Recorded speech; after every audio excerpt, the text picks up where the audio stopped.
Oracle Cloud's inventory management. Hi, I'm Linus Erlei and I created this free, easy to follow course so anyone can learn how to perform basic transactions in Oracle Cloud's inventory management in less than 1 hour. Together, we will walk step by step through how to create, find, and change basic inventory management transaction in Oracle Cloud. And best of all, if you have any questions while you're taking the course, you can reach out to me directly at any time. So let me show you how to get started right now. Step 1.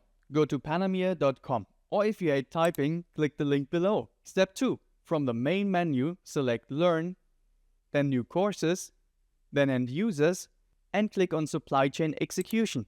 From the Supply Chain Execution page, click the Enroll button within the Inventory Management Learning path and start learning immediately.